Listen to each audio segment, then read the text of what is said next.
এটা চলবে না। রমজান আল্লাহ তাআলা যে জিনিসের নিয়ামত যেমন বেশি, গাফলতির শাস্তিও বেশি।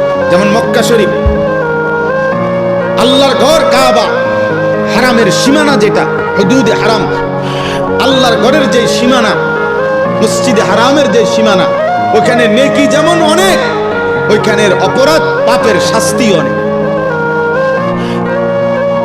শাস্তিও অনেক। ঠিক রমজান মাসের নেকি যেমন অনেক, ওই সময় আল্লাহর গোসাও অনেক। রমজানের রোজা রাখলো, পিছনের গুনাহ মাফ। রাত্রিবেলা তারাবি পড়লো, পিছনের গুনাহ মাফ। শবে কদর তালাশ করলো, পিছনের গুনাহ মাফ। এইভাবে গুনাহ মাফ করলো।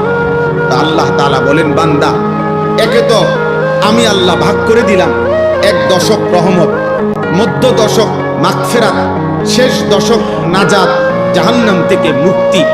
এক একটা আমলকে 70 গুণ বেশি বাড়ায় দিলাম। এরপরে আমি আল্লাহ তাআলা প্রত্যেকটা অতিরিক্ত আমলের বিনিময়ে পিছনের গুনাহ মাফ করে দিলাম। এত কিছু দিয়েও নাফরমানের মন গলাইতে পারে না। বরং তার কথা হলো, যত কিছুই বলেন আল্লাহ, আমি এর সাথে নাই।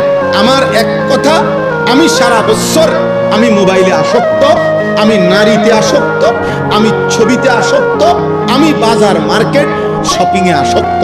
আমার জীবন আমার মতো, আপনার কথা মতো।